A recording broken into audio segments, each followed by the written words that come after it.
All right, let's really get into a big one today. Charles Dickens, A Tale of Two Cities. I mean, everyone knows that opening, don't they? Oh, absolutely. It was the best of times. It was the worst of times. Just iconic. Truly. And for this deep dive, what we want to do is really journey in to the heart of this novel.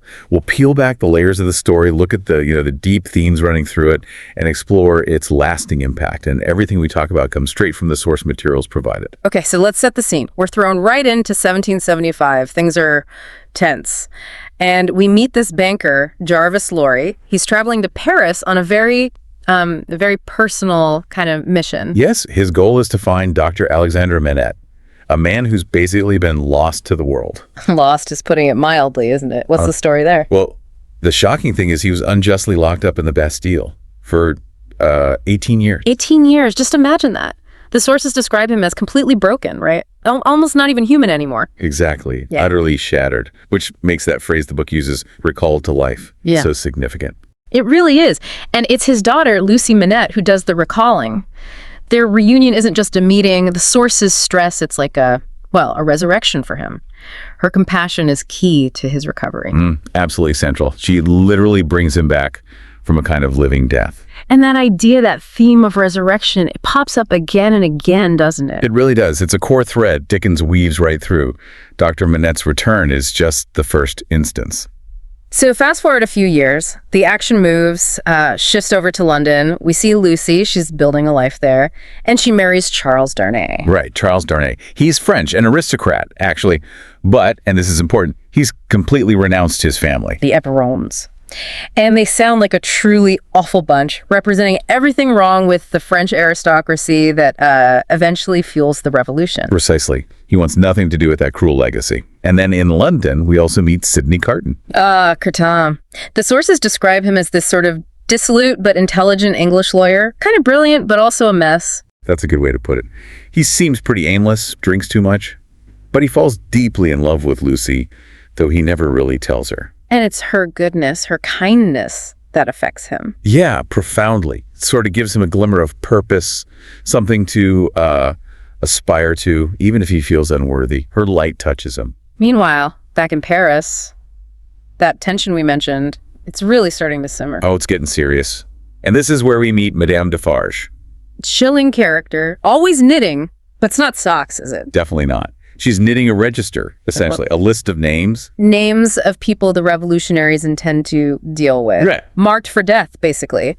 Each stitch is like a death sentence. Exactly. It's incredibly ominous. You feel this storm brewing. And then the storm breaks. Yes, the French Revolution erupts. Fury, chaos, the whole thing. In Darnay, even though he'd rejected his family, he makes this fateful decision. He goes back to Paris. He does. He tries to help a former family servant who's in trouble.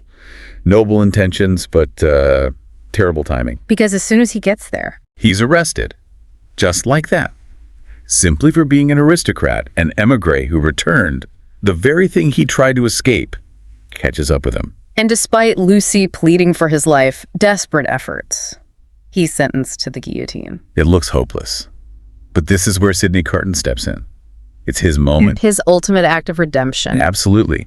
He hatches this plan. Yeah. Because he and Darnay look remarkably alike. They look so similar. He manages to get into the prison, drug Darnay, and switch places with him.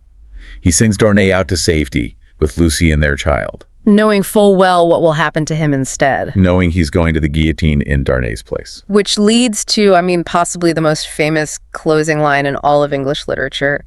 Carton's thoughts as he faces his end. Mm-hmm. It is a far, far better thing that I do than I have ever done. It is a far, far better rest that I go to than I had ever known. Just gives you chills. Every time. This incredible statement of sacrifice and finding meaning at the very end. So beyond just the incredible plot, the novel is packed with these huge themes that the sources really highlight. Let's unpack those a bit. Definitely. First up, you have sacrifice and redemption, which we've just seen personified so powerfully in Carton. It's like his whole wasted life is redeemed in that single act. Exactly. It asks you, can a life find ultimate meaning in one selfless moment, even after years of seeming pointlessness? It's a profound question Dickens raises. And then there's resurrection, which we touched on with Dr. Manette. Right. It's literal for Manette coming back from the death of the Bastille, but it's also there metaphorically.